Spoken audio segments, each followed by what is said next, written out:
서울의 심장이 잠들지 않는 시간, 강남 파이낸스 센터 50층의 컨퍼런스룸은 마치 전쟁 지휘 본부처럼 긴장감으로 가득했다. 거대한 통유리창 밖으로 도시의 불빛이 별처럼 흩뿌려졌지만 그 누구도 그 화려한 야경을 감상할 여유가 없었다. 수천억 원이 걸린 세기의 거래, 오라클 파트너스와 거대 그룹 천무의 인수합병 계약 체결이 불과 몇 시간 앞으로 다가온 순간이었다. 방 안의 공기는 최고급 원두커피의 진한 향과 수십 대의 노트북이 내뿜는 미세한 열기로 뜨거웠다. 모두가 지쳐 있었지만 거대한 성공을 눈앞에 둔 흥분감이 그들을 지탱하고 있었다. 그 중심에는 카리스마 넘치는 오라클 파트너스의 대표 강민혁이 있었다. 그는 완벽하게 재단된 수트를 입고 여유로운 미소를 지으며 천무그룹의 임원들과 농담을 주고받고 있었다.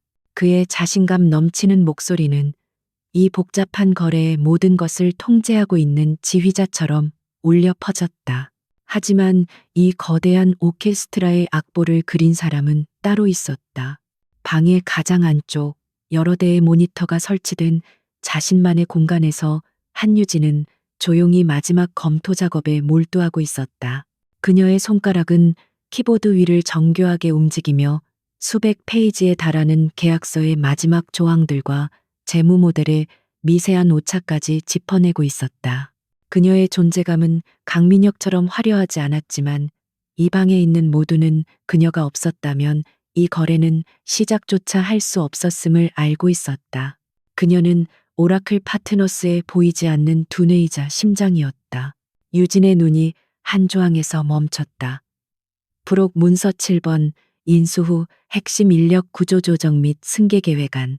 다른 모든 조항들은 그녀가 밤을 새워가며 직접 작성하고 검토한 내용이었지만 이 부분은 어딘가 낯설었다. 최종본이라고 전달받은 파일에는 없었던 내용이었다. 마치 누군가 마지막 순간에 몰래 끼워 넣은 듯한 이질감이 느껴졌다. 그녀의 심장이 미세하게 가라앉기 시작했다. 그녀는 천천히 해당 파일을 열어 내용을 훑어내려갔다. 내용은 충격적이었다. 인수법인의 최고 전략 책임자 CSO라는 핵심적인 위치에 그녀의 이름 대신 서별선너 낯선 이름이 적혀 있었다. 그리고 그 직책은 오직 대표인 강민혁에게만 직접 보고하도록 명시되어 있었다. 이것은 단순한 인사 이동이 아니었다. 이 계획안대로라면 그녀가 지난 몇 년간 쌓아 올린 모든 것, 이 거래를 성공으로 이끈 그녀의 전략적 역할 자체가 완벽하게 삭제되는 것이었다. 민혁 씨.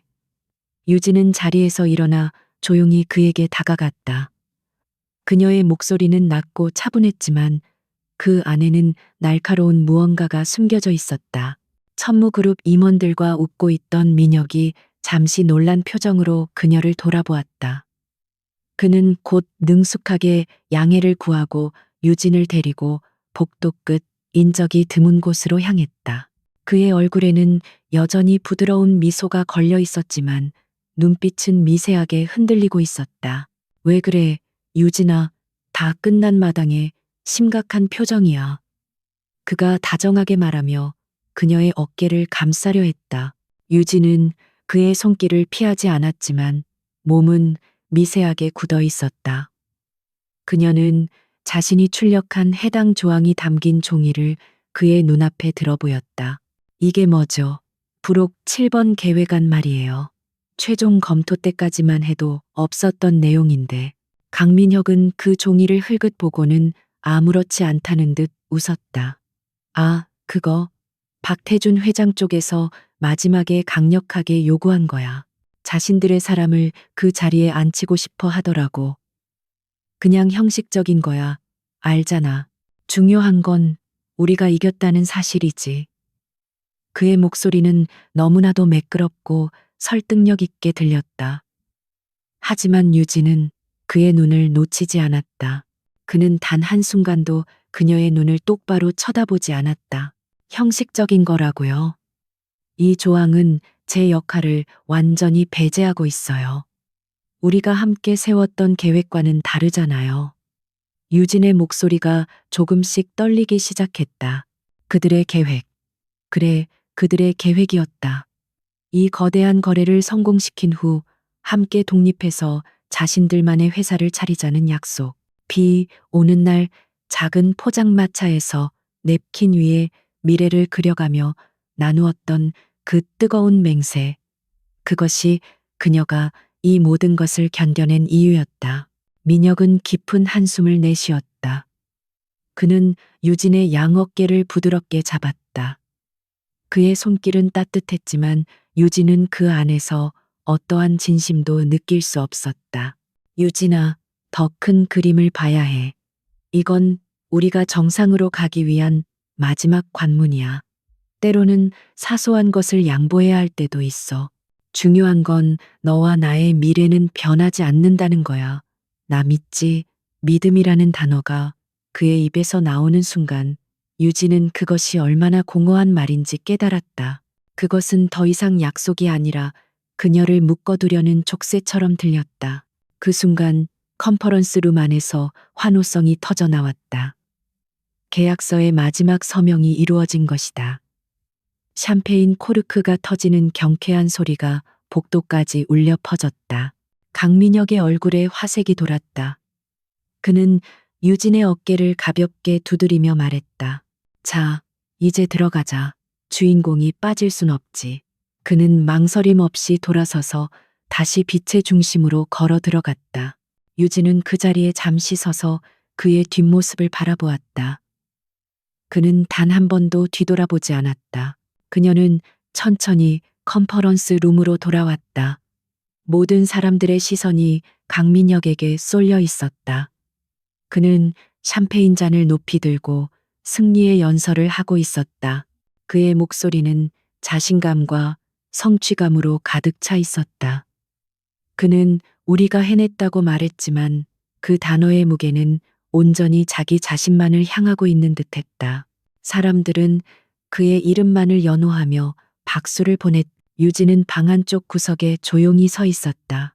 그녀의 손에는 샴페인 잔이 들려 있었지만 입으로 가져갈 생각은 들지 않았다. 그녀는 거대한 유리창에 비친 자신의 모습을 보았다. 지치고 창백한 얼굴. 그리고 그 옆으로 환호하는 사람들에게 둘러싸여 환하게 웃고 있는 강민혁의 모습이 겹쳐 보였다. 그는 방금 자신이 정복한 도시의 야경을 배경으로 서 있는 왕처럼 보였다. 그리고 유진은 그 순간 깨달았다. 그녀는 그의 왕국을 건설한 건축가였지만 그 왕국에는 그녀가 머물 자리가 없다는 것을. 차가운 배신감이라는 그림자가 그녀의 마음속에 길고 어둡게 드리워지기 시작했다. 거래가 성사된 다음 날 아침, 대한민국 경제계는 강민혁이라는 이름으로 뒤덮였다. 모든 주요 일간지의 일면은 그의 자신감 넘치는 얼굴과 세기의 거래를 성사시킨 M.A. 마술사라는 화려한 헤드라인으로 장식되었다. TV 뉴스에서는 경제 전문가들이 그의 과감하고 천재적인 전략을 분석하며 칭찬을 아끼지 않았고 그의 이름은 실시간 검색어 순위에서 내려올 줄 몰랐다. 그는 하루아침에 낡은 질서를 무너뜨리고 새로운 시대를 연 젊은 영웅이 되어 있었다. 하지만 그 영광의 이면에는 철저히 지워진 그림자가 있었다. 한유진. 그녀의 이름은 그 어디에서도 찾아볼 수 없었다. 수년간의 헌신과 밤샘 작업, 그녀의 두뇌에서 나온 모든 전략과 아이디어는 온전히 강민혁 한 사람의 것으로 포장되었다. 그는 인터뷰에서 유창하게 자신의 비전과 자신만의 철학에 대해 이야기했다.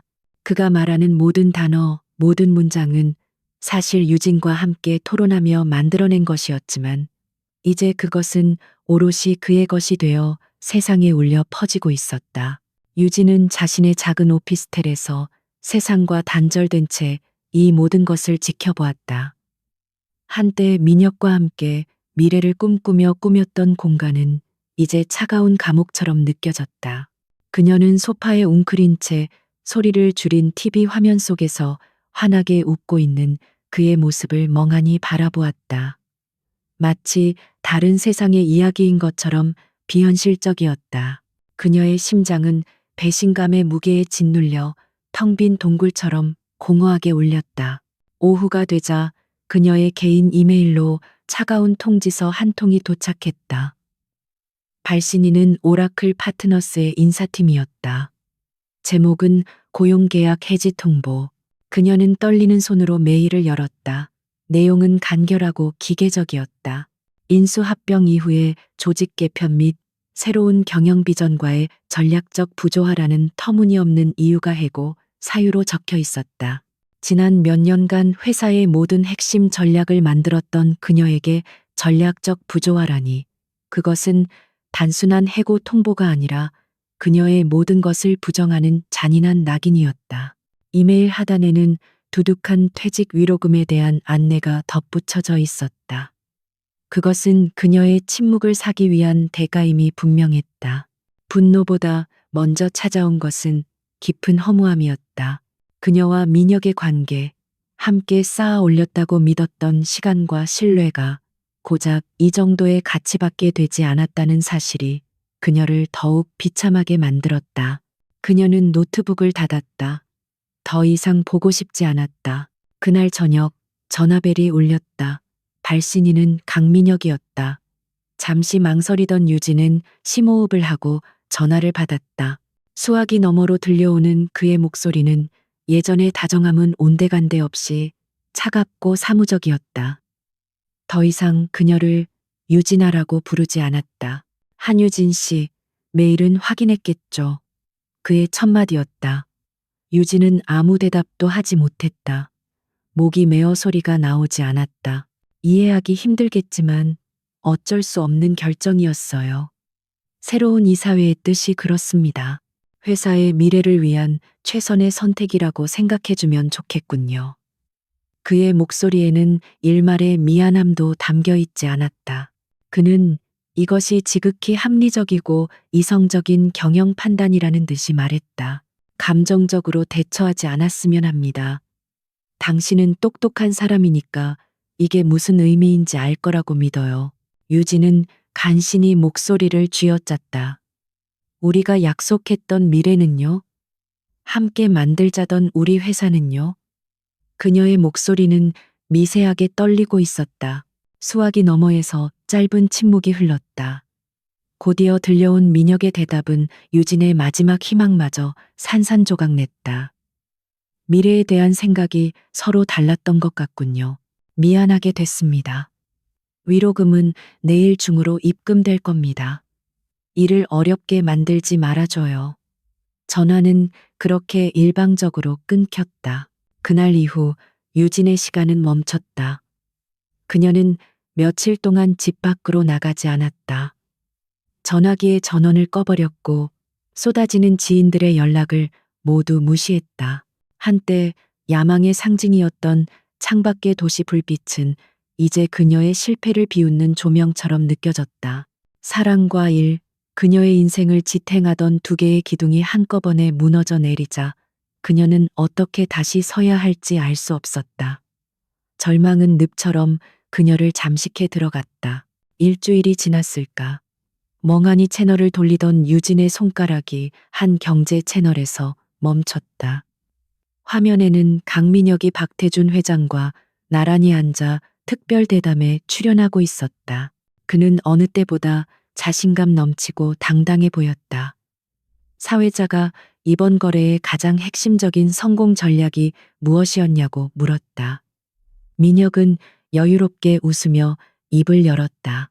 저는 항상 가장 약한 고리가 아니라 가장 강한 고리를 먼저 공략해야 한다고 믿어왔습니다. 상대의 방어 논리가 아닌 그들의 탐욕을 직접 겨냥하는 것, 그것이 제 전략의 핵심입니다. 그 말을 듣는 순간 유진의 머릿속에서 무언가가 끊어지는 소리가 났다.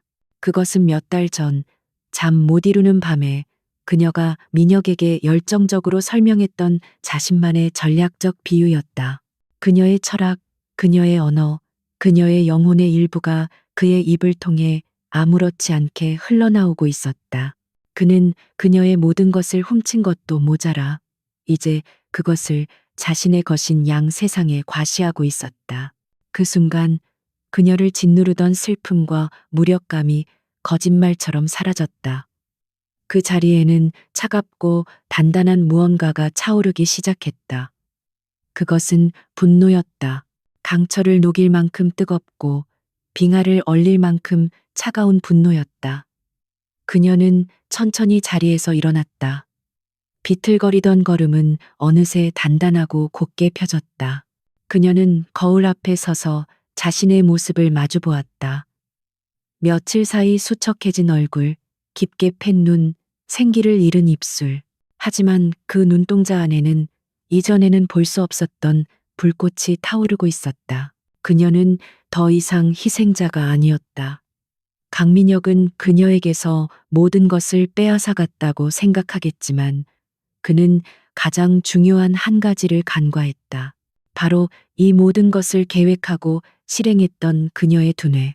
그는 그녀의 결과물만을 훔쳐갔을 뿐 그 결과물을 만들어내는 능력 자체를 없애지는 못했다. 유진은 입가에 희미한 미소를 지었다. 그것은 슬픔도 기쁨도 아닌 냉철한 결의의 찬 미소였다. 그는 자신이 시작한 게임에서 이겼다고 생각하겠지. 하지만 이제부터 시작될 진짜 게임의 룰은 내가 정한다. 그녀는 꺼두었던 전화기의 전원을 켰다.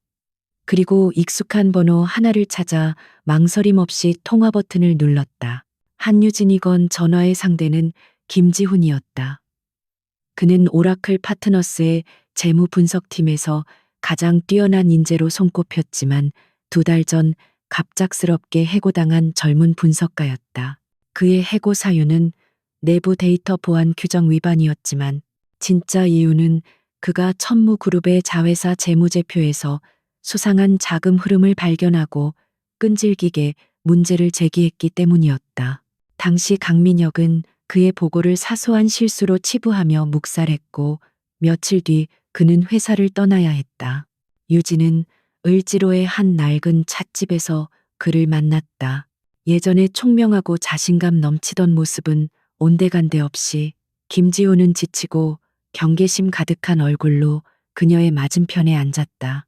그는 유진 역시 자신을 내쫓은 강민혁의 세계에 속한 사람이라고 생각하는 듯했다. 무슨 일로 보자고 하셨습니까? 한 팀장님. 인마금용 돈이라도 더 주시려는 겁니까? 그의 목소리에는 날카로운 가시가 돋쳐 있었다. 유진은 그의 비아냥에도 표정 하나 바꾸지 않았다. 그녀는 담담하게 입을 열었다. 나도 해고당했어요, 지훈 씨. 내가 쌓아 올린 모든 것에서 이름이 지워지고 있죠. 그녀는 태블릿 PC를 꺼내 그가 예전에 작성했던 보고서 파일을 화면에 띄웠다. 2달 전 지훈 씨가 지적했던 천무건설의 자산 가치 평가 문제. 당신이 옳았어요. 그건 단순한 회계 실수가 아니라 의도적인 조작이었어요. 김지훈의 눈빛이 흔들렸다. 그는 아무도 귀 기울여 주지 않았던 자신의 주장을 정확히 기억하고 있는 유진을 놀랍게 쳐다보았다. 유진은 그의 반응을 살피며 말을 이었다. 그들은 그 부풀려진 자산을 담보로 거액의 대출을 일으켰고 그 돈의 일부는 정체불명의 해외 법인으로 흘러 들어갔어요. 내 추측이 맞다면 이건 비자금 조성을 위한 채널일 겁니다. 그녀의 목소리는 차분했지만 그 안에는 강철 같은 확신이 담겨 있었다. 왜 저한테 이런 이야기를 하시는 겁니까? 지훈이 마른 침을 삼키며 물었다. 유진은 태블릿을 그에게 밀어주며 그의 눈을 똑바로 응시했다. 나는 이 거대한 계획의 숲을 그릴 수 있지만 그 숲을 이루는 나무 하나하나의 데이터를 파고들 전문가는 지훈 씨, 당신뿐이에요. 이건 복수가 아니에요. 우리가 옳았다는 것을, 우리가 찾아낸 진실을 세상에 증명하는 일이에요. 당신의 잃어버린 명예를 되찾을 기회이기도 하고요. 유진의 진심 어린 설득에 지훈의 마음이 움직이기 시작했다. 그는 며칠간의 고민 끝에 그녀의 손을 잡기로 결심했다. 그들은 이제 보이지 않는 적과 싸우기 위한 두뇌와 데이터를 손에 넣었다.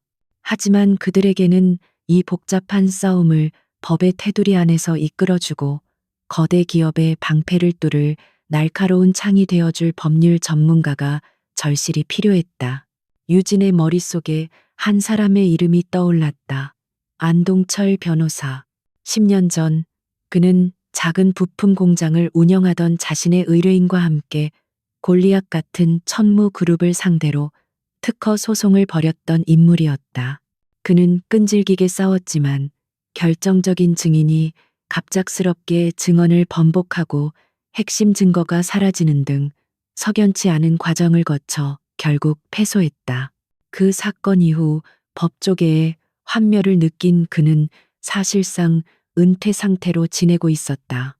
유진과 지훈은 수소문 끝에 종로의 낡은 상가 건물 꼭대기층에 자리한 그의 사무실을 찾아갔다. 사무실은 먼지 쌓인 서류 더미와 낡은 법전들로 가득 차 마치 시간이 멈춘 듯한 인상을 주었다. 안 변호사는 찾아온 두 젊은이를 귀찮다는 듯 쳐다보았다. 그는 유진의 이야기를 듣는 내내 냉소적인 표정을 지었다. 천무그룹, 강민혁, 젊은 아가씨, 꿈 깨시게. 그들은 무너지지 않는 성이야. 나도 한번 부딪혔다가 온몸이 부서졌지. 괜한 시간 낭비하지 말고 돌아가. 유진은 그의 냉담한 반응에 물러서지 않았다. 그녀는 미리 준비해온 자료 하나를 그의 책상 위에 올려놓았다.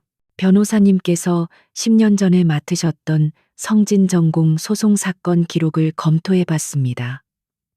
당시 증언을 번복했던 핵심 증인 최만식 씨, 그가 몇 년 후 교통사고로 위장된 자살을 했다는 기사를 찾았습니다.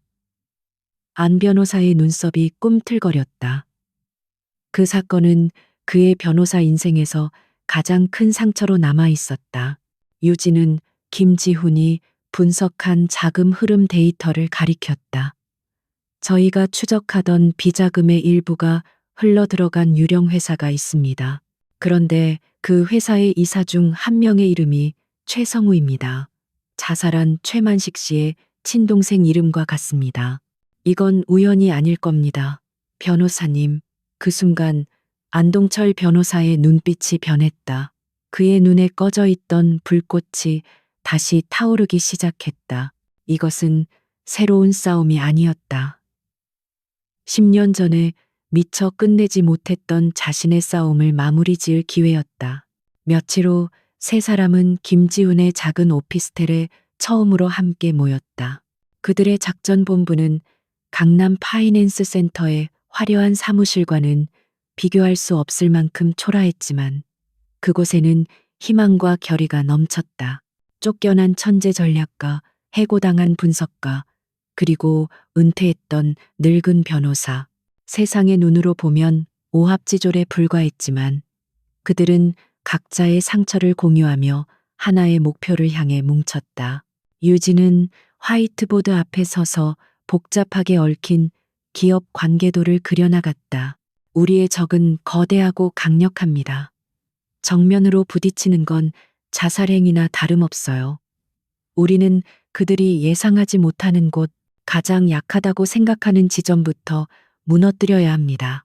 그녀의 목소리는 조용했지만 그곳에 모인 두 남자의 심장을 뛰게 하는 힘이 있었다. 그녀는 더 이상 배신당한 희생자가 아니라 반격을 지휘하는 사령관이었다. 그녀는 복잡한 관계도의 한 지점, 눈에 띄지 않는 작은 페이퍼 컴퍼니 하나를 붉은 펜으로 동그라미 쳤다. 우리의 첫 번째 목표는 여기가 될 겁니다. 왕을 직접 노리는 게 아니에요. 그의 눈과 귀를 가리고 있는 가장 가까운 조 하나를 먼저 잡는 겁니다. 이 회사의 자금 흐름을 완벽하게 파헤쳐서 세상의 첫 번째 균열을 보여주는 거죠. 그녀의 눈이 날카롭게 빛났다. 거대한 성을 무너뜨리기 위한 첫 번째 돌멩이가 조용히 던져질 준비를 마쳤다. 김지훈의 작은 오피스텔은 24시간 꺼지지 않는 그들만의 전쟁 지휘 본부가 되었다. 벽을 가득 메운 화이트보드에는 복잡한 기업 지배 구조와 자금 흐름이 거미줄처럼 그려져 있었고, 테이블 위에는 식어버린 커피 잔과 에너지 드링크 캔들이 널려 있었다. 그들은 밤낮을 잊은 채 거대한 제국의 갑옷에 숨겨진 가장 작은 틈을 찾는 데 몰두했다. 마침내 한유진이 지목했던 첫 번째 목표, 베리타스 파트너스의 실체가 드러나기 시작했다. 베리타스 파트너스는 서류상으로만 존재하는 유령 회사였다. 천무그룹이 비자금을 세탁하고 해외 자산을 은닉하기 위해 만든 수많은 통로 중 하나에 불과했다. 김지훈은 며칠간의 추적 끝에 베리타스가 몇 달 전 독일의 한 소규모 AI 기술 특허를 인수하는 과정에서 이상한 점을 발견했다. 인수 금액이 실제 특허 가치보다 터무니없이 부풀려져 있었고, 그 거래 방식이 한국과 독일 간의 조세 조약을 교묘하게 악용한 형태라는 것을 밝혀냈다. 유진은 그 보고를 받자마자 승리의 미소를 지었다. 그들은 너무 오만했어. 그녀가 말했다. 가장 흔한 탈세 수법을 사용하면서 몇 달 전에 개정된 조세 조약의 세부 규정을 확인하지 않은 거야. 이건 명백한 위법 행위야. 액수는 크지 않지만 국세청이 한번 물기 시작하면 쉽게 놓아주지 않을 미끼지. 그녀의 눈이 날카롭게 빛났다. 이것이 바로 그녀가 기다려온 아킬레스건이었다. 작전은 안동철 변호사의 손에서 마무리되었다. 그는 내부 고발자로 위장하여 익명의 투서를 작성했다. 투서에는 베리타스 파트너스의 정확한 법인명과 거래 날짜, 문제의 조세, 조약 조항까지, 마치 내부자가 아니면 알 수 없는 정보들을 구체적으로 명시했다. 그는 공공도서관의 컴퓨터를 이용해 암호화된 이메일로 국세청 국제조사과에 투서를 보냈다. 고요한 도서관에서 전송 버튼을 누르는 그의 손길은 조용했지만, 그것은 거대한 성을 향해 날아간 첫 번째 화살이었다. 그 무렵 강민혁은 성공의 정점에서 축배를 들고 있었다. 그는 천모그룹 본사의 가장 높은 층에 위치한 한강이 내려다 보이는 웅장한 대표이사실에 새로운 주인이 되어 있었다. 언론과 재계의 찬사가 쏟아졌고, 그는 자신의 손으로 이룬 제국을 만끽하고 있었다.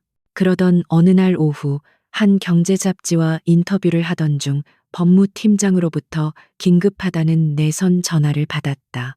대표님, 국세청에서 베리타스 파트너스 건으로 세무조사 통보가 왔습니다. 법무팀장의 목소리는 긴장되어 있었다. 민혁은 순간 미간을 찌푸렸지만 이내 대수롭지 않다는 듯 말했다. 그런 사소한 일까지 나한테 보고할 필요 없잖아. 알아서 조용히 처리해. 그는 베리타스라는 이름조차 희미하게 기억날 뿐이었다. 수많은 유령 회사 중 하나에 생긴 작은 문제일 뿐이라고 그는 가볍게 생각했다. 하지만 문제는 그의 생각처럼 간단하지 않았다. 일주일이 지나도 세무조사는 끝나지 않았고, 오히려 조사관들은 더욱 집요하게 파고들었다. 익명의 투서에 담긴 정보가 너무나도 정확했기 때문에 그들은 이것이 단순한 탈세가 아닐 수도 있다고 의심하기 시작했다. 결국 한 인터넷 경제지에 작은 기사가 실렸다. 천무그룹 자회사 역외 탈세 혐의로 국세청 조사 착수. 헤드라인은 아니었지만 완벽했던 그의 승리에 처음으로 생긴 흠집이었다. 그 기사가 나간 날 저녁, 민혁은 박태준 회장으로부터 전화를 받았다.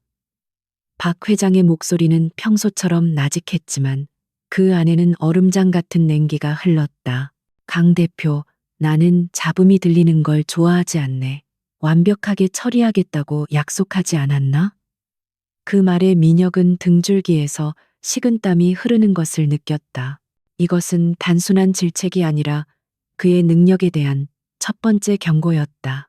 분노와 불안감에 휩싸인 민혁은 자신의 핵심 측근들을 소집해 맹렬하게 질책했다. 도대체 일 처리를 어떻게 하는 거야? 이 정보가 어디서 샌 건지 당장 알아내. 그의 분노는 문제의 본질이 아닌 정보 유출의 범인을 찾는 데에만 쏠려 있었다. 그의 오만한 머릿속에는 한유진이라는 이름은 존재하지 않았다. 그는 이미 끝난 관계, 자신이 내버린 패에 불과한 그녀가 이런 일을 꾸몄으리라고는 상상조차 하지 못했다.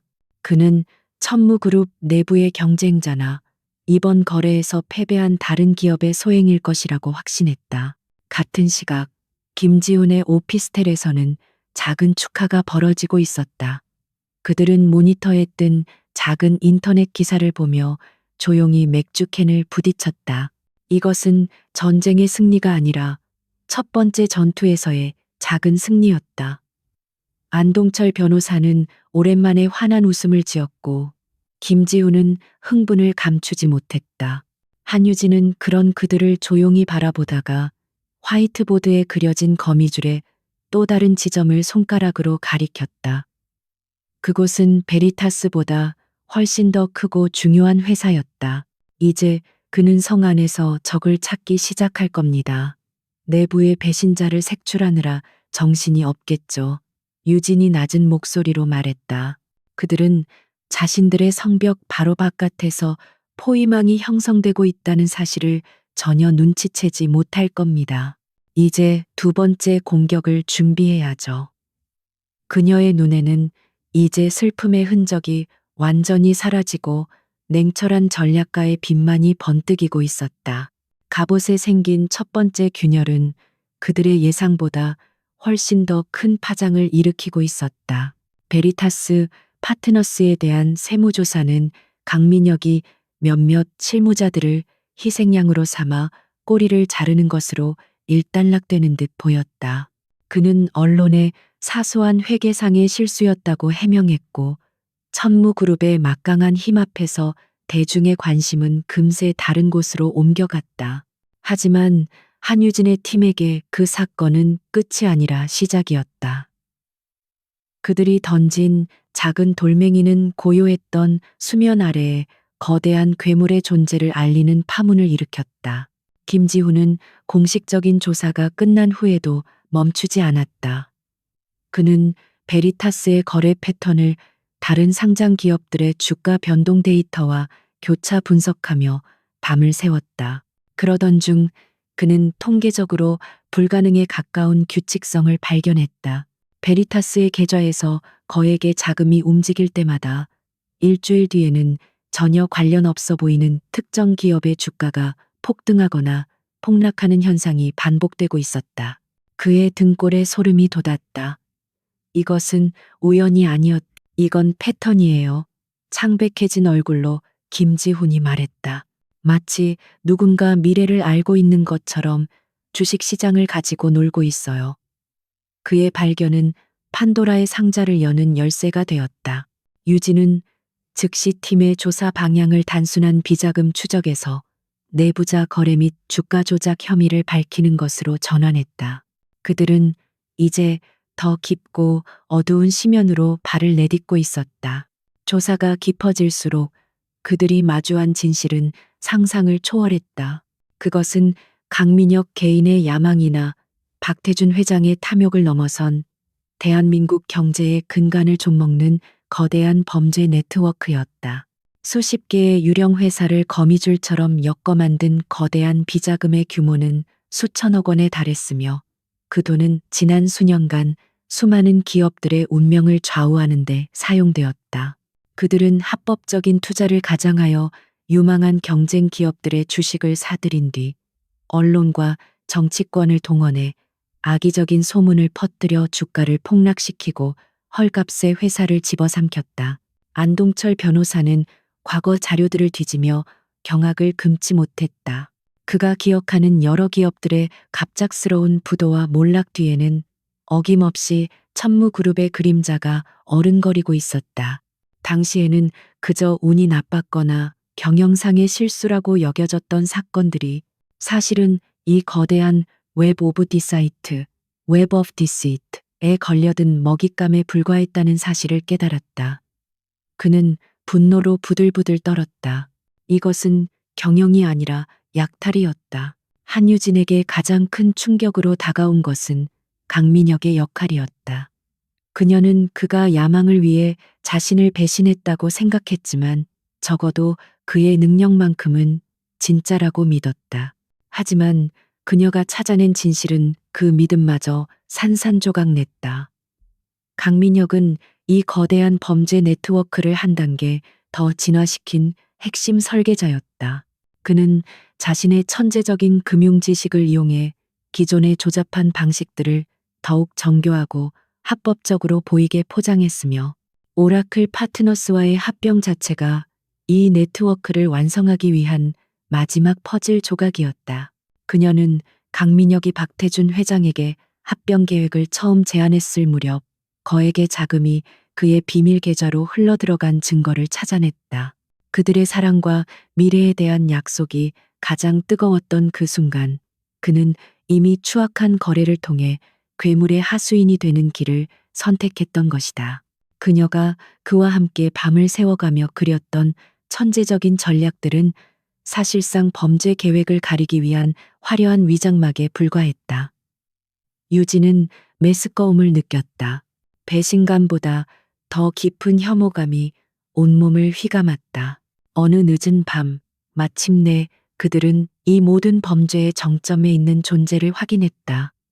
버진 아일랜드의 서류상으로만 존재하는 에이펙스 홀딩스. 이 회사가 바로 모든 비자금의 저수지이자 모든 작전을 지휘하는 컨트롤 타워였다.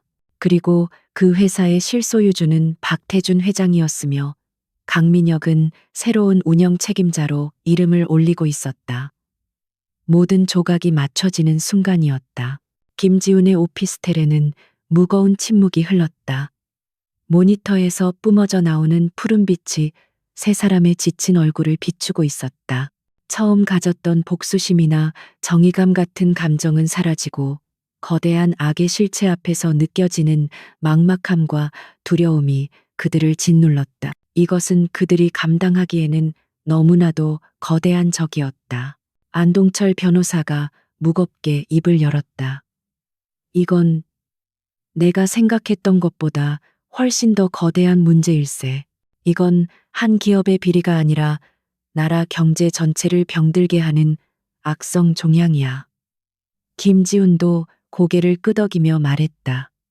그들은 키보드 몇 번 두드리는 것만으로 한 사람의 인생을, 한 기업의 역사를 지워버릴 수 있는 힘을 가졌어요. 한유진은 돌처럼 굳은 표정으로 모니터에 떠 있는 거미줄 같은 관계도를 응시하고 있었다. 그녀는 자신의 싸움이 얼마나 순진했는지를 깨달았다. 이건 단순히 빼앗긴 명예를 되찾는 싸움이 아니었다. 그녀는 조용히 자리에서 일어나 창밖을 내다보았다. 여전히 잠들지 않는 도시의 불빛이 보였다. 저 수많은 불빛 속에서 얼마나 많은 사람들이 이 괴물의 존재도 모른 채 희생당하고 있을까. 그녀는 천천히 돌아서서 두 사람을 바라보았다. 그녀의 눈에서는 새로운 결의가 차갑게 타오르고 있었다. 저는 제가 강민혁이라는 한 사람과 싸우고 있다고 생각했어요. 하지만 틀렸어요. 그녀의 목소리는 낮았지만 그 어떤 때보다 단단했다. 우리는 이제부터 괴물과 싸우는 겁니다. 그리고 이 싸움에서 이기려면 괴물의 팔다리가 아니라 심장을 직접 겨눠야만 해요. 강민혁은 성공에 취해 있었지만 베리타스 사건은 그의 완벽한 세계에 불쾌한 균열을 남겼다. 그는 이 일이 단순한 실수가 아니라고 확신했다. 이것은 자신의 자리에 대한 명백한 도전이었다. 그의 의심은 내부로 향했다. 특히 이번 오라클 파트너스 인수에 미묘한 반대 의사를 표했던 구 천무그룹 출신의 최만식 전무가 그의 레이더에 걸렸다.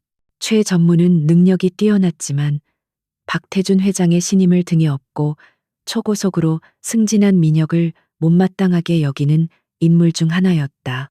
오만함에 눈이 먼 민혁은 합리적인 증거도 없이 최 전무를 배신자로 낙인 찍었다. 그는 자신의 새로운 권력을 이용해 최 전무를 교묘하게 압박하기 시작했다. 최 전무가 이끄는 전략기획실의 예산을 삭감하고 그의 핵심 인력들을 한직으로 발령냈다. 중요한 회의에서는 의도적으로 그를 배제하며 고립시켰다. 회사 전체에 강민혁에게 밉보이면 어떻게 되는지를 보여주는 공포정치가 시작된 것이다. 그는 존재하지도 않는 적을 향해 칼을 휘두르며 스스로 진짜 적을 만들어내고 있었다. 한유진의 팀은 이 모든 상황을 손바닥 보듯 꿰뚫어 보고 있었다. 김지훈이 구축한 정보망을 통해 천무그룹 내부의 동향이 실시간으로 그들에게 전달되었다. 스스로 자기 꼬리를 물어뜯고 있군요. 김지훈이 혀를 차며 말했다. 유진은 그런 민혁의 모습을 보며 차갑게 미소 지었다. 의심에 사로잡힌 왕은 스스로 무너지는 법이지. 우리는 그가 쫓을 진짜 유령을 하나 만들어주면 돼. 그녀의 목소리는 보이지 않는 손이 되어 강민혁이라는 인형을 조종할 준비를 하고 있었다. 유진의 다음 목표는 민혁이 야심차게 추진하고 있던 넥스트젠 로보틱스 인수건이었다. 그녀는 과거 민혁과 함께 수많은 인수합병을 진행하며 그의 전략과 습관을 속속들이 알고 있었다. 그는 박 회장에게 자신의 능력을 다시 한번 증명하기 위해 분명 시장의 예상을 뛰어넘는 과감한 베팅을 할 것이었다. 유진은 넥스트젠 인수의 가장 유력한 경쟁사를 파악한 뒤 안동철 변호사를 통해 또 한 번의 익명 제보를 계획했다. 이번 제보는 이전과는 달랐다. 그들은 경쟁사에게 천무의 인수 전략 전체를 알려주지 않았다. 그저 민혁이 제시할 최고 입찰가와 자금 조달 구조 두 가지 핵심 정보만을 흘렸다. 그리고 그 정보의 출처가 마치 최만식 전무가 관할하는 재무부서의 내부자인 것처럼 위장했다. 이것은 민혁의 의심에 확신이라는 기름을 붓는 치명적인 한 수였다. 그들은 민혁이 스스로 파멸의 길을 걷도록 정교한 덫을 놓은 것이다. 결전의 날, 넥스트젠 인수 입찰은 강민혁의 예상대로 흘러가는 듯했다. 하지만 마지막 순간 경쟁사가 그의 최종 입찰가보다 단 1% 높은 금액을 제시하며 판을 뒤흔들었다. 회의실의 모든 사람들은 충격에 빠졌다. 정보가 유출되었다는 공포가 민혁의 얼굴을 스쳐 지나갔다. 하지만 박 회장을 비롯한 모든 임원들이 지켜보는 앞에서 물러설 수는 없었다. 자존심과 조바심에 휩싸인 그는 이성을 잃고 원래 계획보다 30%나 높은 터무니없는 금액을 불러버렸다. 결과적으로 넥스트젠 인수는 천무그룹의 승리로 끝났다. 하지만 그것은 값비싼 대가를 치른 상처뿐인 영광이었다. 이사회에서는 무리한 인수에 대한 비판이 쏟아졌고 재계에서는 그의 공격적인 경영 스타일에 대한 우려의 목소리가 나오기 시작했다. 민혁은 승리했지만 그의 명성에는 또 하나의 균열이 생겼다. 그는 이 모든 것이 최만식의 배신 때문이라고 확신하며 분노에 몸을 떨었다. 며칠 후 민혁은 박태준 회장의 호출을 받고 그의 자택으로 향했다. 고풍스러운 한옥의 고요함과 달리 그를 맞이하는 박 회장의 눈빛은 싸늘했다. 박 회장은 분재를 손질하며 나직하게 입을 열었다. 강 대표, 가치 없는 회사에 30%나 웃돈을 지불했다더군. 그게 자네의 자존심 때문인가? 아니면 무능함 때문인가? 그의 목소리에는 실망감이 짙게 배어 있었다. 나는 자네에게 문제를 해결하라고 그 자리를 맡긴 것이지 문제를 만들라고 맡긴 게 아닐세. 조용히 그리고 깨끗하게 처리하게. 박 회장의 저택을 나온 민혁은 처음으로 공포를 느꼈다. 자신이 손에 쥐었다고 생각했던 절대 권력이 사실은 박 회장의 손바닥 위에 놓인 연약한 모래성이었음을 깨달았다. 그의 불안감과 편집증은 극에 달했다. 그는 이제 아무도 믿을 수 없었다. 그의 주변에는 아첨하는 자들만 남았고 진심으로 조언해 줄 사람은 아무도 없었다. 그는 스스로를 화려한 감옥 속에 가두고 있었다. 같은 시각 초라한 오피스텔에서는 유진이 화이트보드에 적힌 넥스트젠 로보틱스라는 글자 위에 붉은색으로 가로선을 그었다. 그녀의 표정은 얼음처럼 차가웠다.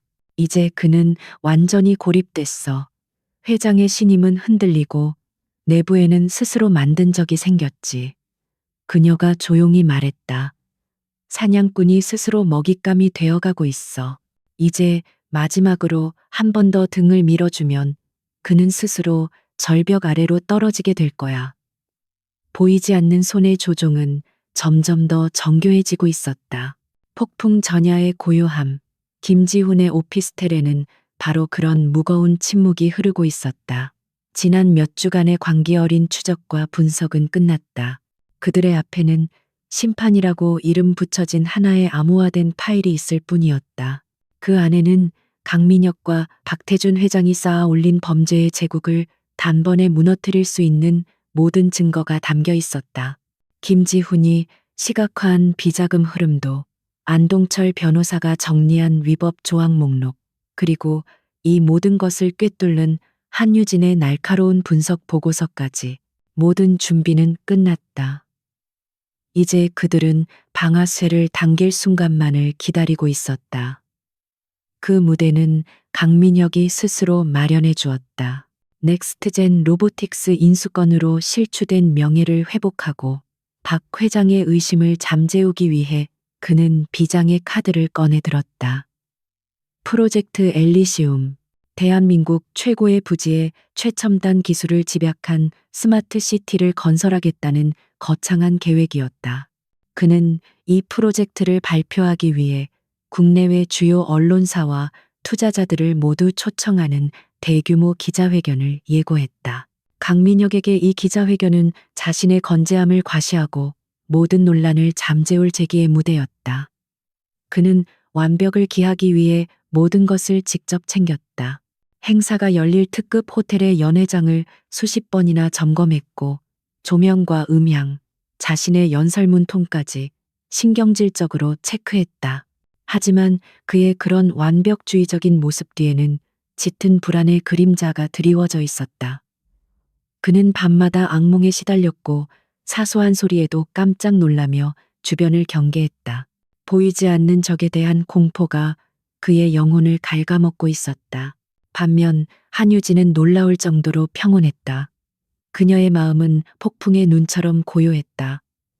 그녀는 더 이상 강민혁 개인에 대한 복수심에 휘둘리지 않았다. 그녀의 목표는 훨씬 더 크고 명확해졌다. 부패한 시스템을 바로잡고 더 이상의 희생자가 나오는 것을 막는 것. 그것은 무거운 책임감을 동반하는 일이었지만 그녀는 기꺼이 그 무게를 짊어지기로 결심했다. 그녀는 자신들이 지금 하려는 일이 수많은 사람들의 인생을 바꿔놓을 것임을 알고 있었다. 기자회견 당일, 이른 아침부터 호텔 연회장은 취재진들과 VIP들로 북적였다. 대한민국 재계의 모든 시선이 이곳으로 쏠려 있었다. 대기실에서 마지막으로 연설문을 점검하던 강민혁은 거울에 비친 자신의 모습을 보았다. 값비싼 수트와 완벽한 헤어스타일, 자신감 넘치는 미소. 모든 것이 완벽했지만 그는 자신의 눈동자 깊은 곳에서 희미하게 떨리는 불안감을 발견했다. 그는 애써 그 불안감을 외면하며 넥타이를 고쳐맸다. 같은 시각, 도시의 반대편에 위치한 초라한 오피스텔에서는 세 사람이 말없이 각자의 컴퓨터 앞에 앉아 있었다. 김지우는 수십 개의 언론사와 검찰, 금융감독원의 증거 파일을 동시 전송할 시스템의 최종 점검을 마쳤다. 안동철 변호사는 이후 쏟아질 법률적 문의에 대비한 공식 입장문을 다듬고 있었다. 그리고 한유진은 이 모든 것을 지휘하며 조용히 시계가 정해진 시간을 가리키기만을 기다리고 있었다. 이제 곧 시작합니다. 김지훈이 노트북 화면에서 눈을 떼지 않은 채 말했다. 화면 속에는 기자회견장의 모습이 생중계되고 있었다. 장내 조명이 어두워지고 프로젝트 엘리시움의 미래를 담은 화려한 영상이 거대한 스크린을 가득 채웠다. 영상이 끝나자 웅장한 음악과 함께 사회자의 목소리가 울려 퍼졌다. 새로운 미래를 여는 위대한 비전. 그 중심에 서 있는 인물, 천무그룹의 강민혁 대표이사님을 뜨거운 박수로 맞이해 주시기 바랍니다. 우레와 같은 박수 소리와 함께 수백 개의 카메라 플래시가 일제히 터졌다. 강민혁은 무대 중앙으로 걸어 나오며 세상에서 가장 자신감 넘치는 미소로 화답했다. 그는 연단에 서서 잠시 청중을 둘러보았다. 이 순간 그는 세상의 중심에 서 있는 왕이었다. 자신의 발 아래 펼쳐진 모든 것을 가졌다고 믿는 승리자였다. 오피스텔한 한유진은 그의 모습을 묵묵히 지켜보고 있었다. 그녀의 얼굴에는 어떠한 감정도 드러나지 않았다. 그녀는 천천히 고개를 돌려 김지훈을 바라보았다. 두 사람의 시선이 허공에서 마주쳤다. 유진은 조용히 하지만 단호하게 고개를 한번 끄덕였다. 그리고 나직하게 폭풍을 부르는 주문처럼 한마디를 내뱉었다. 지금 엘리시움은 단순한 건설 프로젝트가 아닙니다. 그것은 약속입니다. 투명하고 혁신적이며 모두가 풍요로운 미래를 만들겠다는 위대한 약속입니다. 강민혁의 목소리는 호텔 연회장을 가득 채운 청중을 사로잡았다. 그의 등 뒤 거대한 스크린에는 최첨단 기술로 구현될 미래 도시의 화려한 영상이 펼쳐지고 있었다. 그는 이 순간을 위해 모든 것을 걸었다. 이 연설이 끝나면 세상은 다시 한번 자신을 위대한 비전가로 칭송하게 될 것이라고 믿어 의심치 않았다. 바로 그 순간이었다. 한유진의 나직한 명령이 떨어지자마자 김지훈은 망설임 없이 전송 키를 눌렀다. 거의 동시에 연회장 곳곳에 앉아있던 기자들의 스마트폰과 노트북이 일제히 진동하기 시작했다. 처음에는 한두 명의 기자가 자신의 기기를 확인하다가 이내 놀라움과 혼란이 전염병처럼 번져나갔다. 웅성거림이 파도처럼 밀려왔다. 연설에 몰두해 있던 강민혁은 잠시 미간을 찌푸렸지만 목소리를 더욱 높여 분위기를 장악하려 했다. 우리가 만들 미래를 보십시오. 그가 스크린을 가리키며 외쳤다. 하지만 그가 가리킨 스크린은 더 이상 미래 도시의 영상을 보여주지 않았다. 화면이 순간 검게 변하더니 곧이어 차가운 흰색 글씨로 된 제목이 떠올랐다. 천무그룹과 에이펙스 홀딩스의 진실. 강민혁의 심장이 얼어붙는 것 같았다. 무슨 영문인지 파악하기도 전에 화면은 그가 평생을 감추고 싶었던 비밀들을 하나씩 폭로하기 시작했다. 가장 먼저 나타난 것은 김지훈이 만든 비자금 흐름도였다. 수십 개의 유령 회사를 거쳐 돈이 세탁되고 주가 조작에 사용되는 과정이 한눈에 들어오는 끔찍한 거미줄이었다. 뒤이어 그의 서명이 담긴 위조 계약서 스캔본, 해외 조세피난처의 은행거래 내역서가 차례로 화면을 채웠다. 청중은 경악했고 기자들은 미친 듯이 카메라 셔터를 눌러댔다. 그리고 결정적인 한 방이 터져 나왔다. 화면에 음성 파일 아이콘이 뜨더니 연회장 전체에 익숙한 목소리가 울려 퍼졌다. 그것은 강민혁 자신의 목소리였다.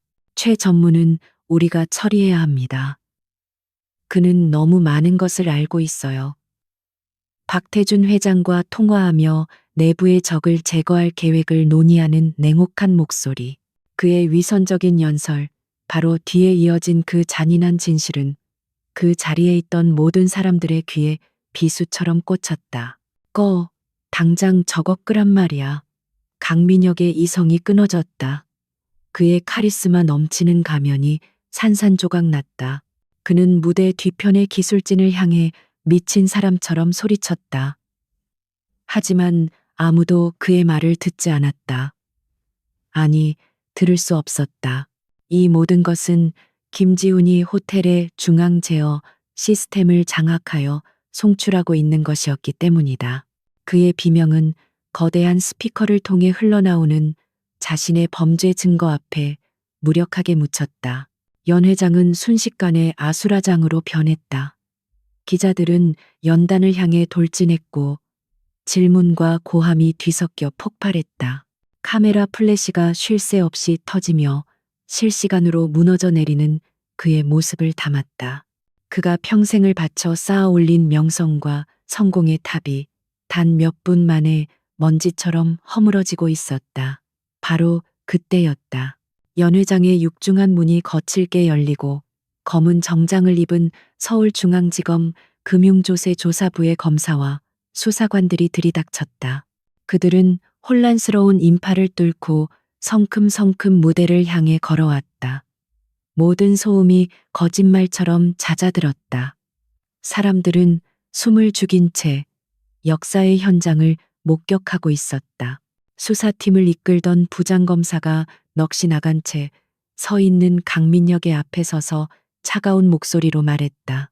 강민혁 씨, 당신을 자본시장법 위반, 특정 경제범죄 가중처벌법상 횡령 및 배임 혐의로 긴급 체포합니다.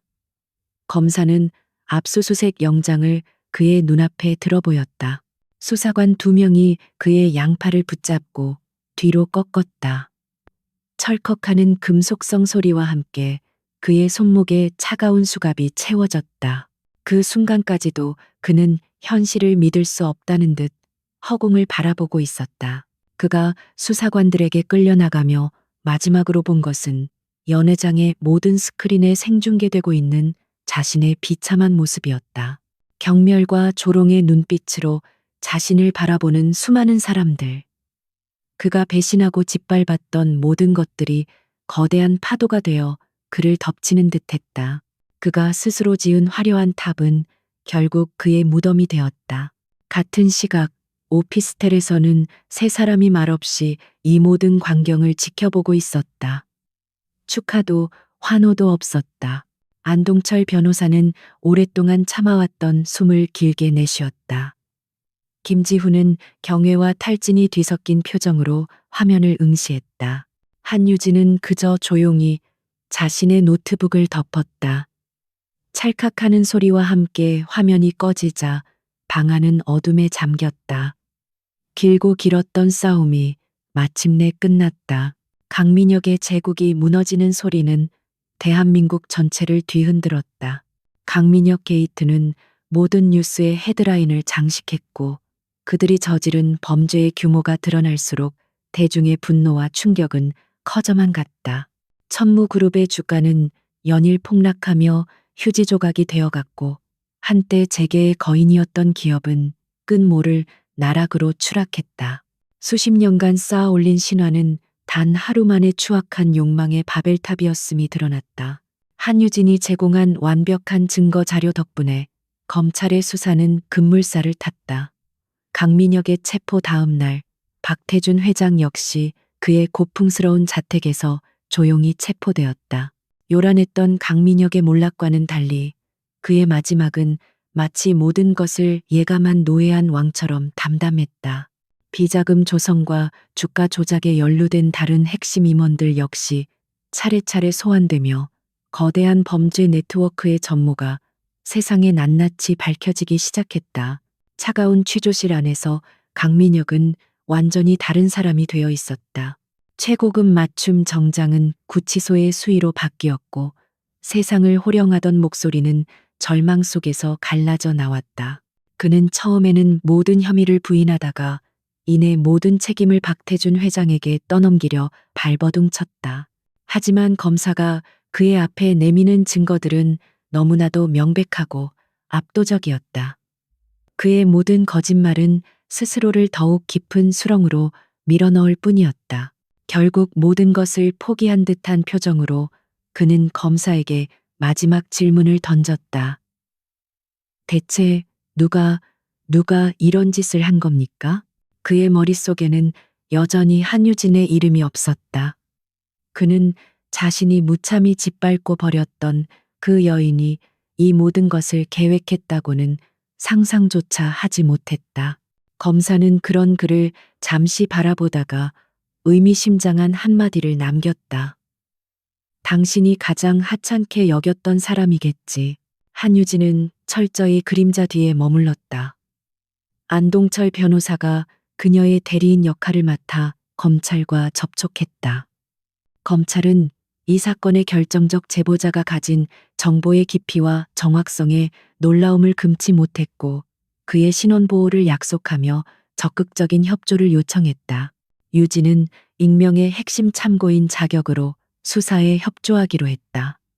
그녀는 아무도 없는 조사실에서 담당 검사에게 그동안 자신들이 밝혀낸 모든 것을 차분히 설명했다. 그녀의 설명에는 사적인 감정이 전혀 섞여 있지 않았다. 오직 냉철한 사실과 논리만이 존재했다. 세상은 승리자를 칭송했지만 정작 승리를 이끈 유진의 마음은 무겁기만 했다. 그녀는 카페에 앉아 TV 뉴스에 나오는 천무그룹의 평범한 직원들을 보았다. 리더의 탐욕 때문에 하루아침에 직장을 잃을 위기에 처한 그들의 불안한 얼굴, 눈물을 흘리는 모습이 그녀의 마음을 아프게 찔렀다. 이것은 그녀가 원했던 결과가 아니었지만 암을 도려내기 위해 반드시 감수해야만 하는 고통이었다. 승리의 기쁨은 달콤하지 않았다. 하지만 그녀의 싸움이 남긴 것은 파괴만이 아니었다. 새로운 희망의 싹도 돋아나고 있었다. 강민혁에게 숙청당할 뻔했던 최만식 전무는 그 능력을 인정받아 천무그룹 비상대책위원회의 중심인물이 되어 회사를 정상화하는 데 앞장섰다. 그리고 안동철 변호사에게서 수년 만에 가장 기쁜 목소리로 전화가 걸려왔다. 10년 전 억울하게 패소했던 성진전공 사건의 재심이 결정되었다는 소식이었다. 진실은 언젠가 반드시 모습을 드러내는 법이었다. 며칠 후 유진은 김지훈과 함께 오피스텔에 남은 마지막 장비들을 정리했다. 지난 몇 달간 그들의 심장이었던 전쟁지휘본부는 이제 평범한 주거 공간으로 돌아가고 있었다. 화이트보드는 깨끗하게 지워졌고 벽을 가득 메웠던 자료들도 모두 사라졌다. 모든 것이 끝났다. 김지훈이 조심스럽게 물었다. 이제 뭘 하실 겁니까? 선배님? 유진은 창가에 서서 서울의 야경을 바라보았다. 한때 강민혁의 권력을 상징했던 강남 파이낸스 센터의 불빛도 이제는 그저 수많은 빌딩의 불빛 중 하나일 뿐이었다. 그녀는 아주 오랫동안 잃어버렸던 평온함을 느끼며 나직하게 대답했다. 모르겠어. 하지만 아주 오랜만에 나 자신을 위한 무언가를 만들고 싶어졌어. 진짜 내 것을.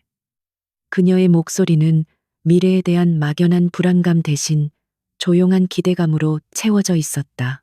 거대한 심판이 끝나고 이제 그녀만의 시간이 시작되고 있었다. 1년이라는 시간이 흘렀다. 계절이 몇 번 바뀌는 동안 세상은 강민혁 게이트가 남긴 상처를 조금씩 회복하고 있었다. 법정 최고형에 가까운 징역 20년, 수천억 원대의 벌금과 추징금. 법정 스크린에 비친 판결 요지를 들으며 강민혁은 텅 빈 눈으로 허공을 응시했다. 한때 세상을 다 가졌던 남자는 이제 이름과 죄수번호 외에는 아무것도 남지 않은 빈 껍데기가 되었다. 그는 자신이 한유진에게 그랬던 것처럼 자신이 만든 게임 안에서 모든 것을 잃었다. 박태준 회장 역시 고령과 건강상의 이유로 감형을 받았지만 남은 생을 감옥과 병원에서 보내야 하는 중형을 피하지는 못했다. 한 시대를 풍미했던 거대 그룹 천무는 강도 높은 구조 조정을 거쳐 여러 개의 회사로 쪼개졌다. 규모는 작아졌지만 최만식 전무를 비롯한 새로운 경영진의 노력 아래 과거의 부패를 씻어내고 투명한 기업으로 거듭나기 위한 힘겨운 첫발을 내딛고 있었다. 파괴의 끝에서 새로운 질서가 자라나고 있었다. 한유진의 동료들에게도 새로운 새벽이 찾아왔다. 안동철 변호사는 성진전공 사건의 재심을 승리로 이끌며 법조계에 화려하게 복귀했다. 그는 과거의 명예를 되찾는 데 그치지 않고 거대 기업의 횡포에 고통받는 이들을 위한 무료 법률 재단을 설립해 제2의 인생을 시작했다. 김지훈은 여러 투자 회사에서 최고의 대우를 약속하며 그를 영입하려 했지만 모두 거절하고 조용히 자신의 길을 준비하고 있었다. 한유진 역시 수많은 러브콜을 받았다. 대기업의 CEO 자리, 사모펀드의 핵심 파트너 자리 등 그녀의 능력을 아는 이들이 파격적인 조건을 제시했다. 하지만 그녀는 모든 제안을 정중히 거절했다. 그녀는 더 이상 누군가가 만들어 놓은 거대한 성의 부품이 되기를 원하지 않았다. 그녀는 자신만의 작은 집을 처음부터 자신의 손으로 직접 짓고 싶었다. 몇 달 후 서울의 화려한 금융 중심가에서 조금 벗어난 젊은 스타트업과 예술가들이 모이는 마포의 한적한 거리에 작은 사무실이 문을 열었다. 간판에는 오너드 스트레티지, 오너드 ARD, 에스트레텍이라는 이름이 선명하게 새겨져 있었다. 과거를 뒤로하고 앞으로 나아가겠다는 그녀의 의지가 담긴 이름이었다. 사무실은 크지 않았지만 커다란 창으로 쏟아져 들어오는 햇살 덕분에 따뜻하고 밝은 기운이 가득했다. 유진은 창가에 서서 분주하게 움직이는 도시의 풍경을 내려다보고 있었다. 더 이상 그 풍경은 그녀에게 정복해야 할 전쟁터나 빼앗긴 왕국이 아니었다. 그저 수많은 사람들의 꿈과 삶이 공존하는 가능성으로 가득한 공간일 뿐이었다. 그때 김지훈이 서류 파일을 들고 사무실로 들어왔다. 그는 어느새 어두운 과거의 그늘을 벗고 예전의 총명한 청년의 모습으로 돌아와 있었다. GFC 50층 사무실만큼 전망이 좋진 않네요. 대표님. 지훈이 장난스럽게 웃으며 말했다. 유진도 미소로 화답했다. 여기가 더 좋아. 진짜 우리 거니까. 그녀의 목소리에는 그 어떤 때보다 깊은 평온함이 담겨 있었다. 오랫동안 그녀를 짓눌렀던 과거의 상처와 복수심은 이제 희미한 흉터로만 남아 그녀가 얼마나 멀리까지 걸어왔는지를 알려주는 이정표가 되어주고 있었다. 김지우는 들고 온 파일을 그녀의 책상 위에 올려놓았다. 우리의 첫 번째 의뢰인입니다. 아직은 작은 바이오 스타트업이지만 세상을 바꿀 만한 기술을 가지고 있어요. 올바른 방향으로 성장할 수 있도록 우리의 도움이 필요하다고 합니다. 유진은 파일을 집어들었다. 그녀의 눈은 과거의 어둠을 파헤치던 날카로움 대신 새로운 미래를 만들어 나갈 따뜻한 지혜로 빛나고 있었다. 그녀의 이야기는 파괴로 시작되었지만 창조로 끝을 맺었다. 그녀는 복수자로서의 임무를 끝내고 이제 새로운 길을 만드는 개척자로서 다시 출발선에 섰다. 그녀는 창밖의 도시를 향해 그리고 앞으로 펼쳐질 자신의 새로운 시간을 향해 조용히 미소 지었다. 진실의 토대 위에 그녀의 진짜 인생이 이제 막 시작되고 있었다.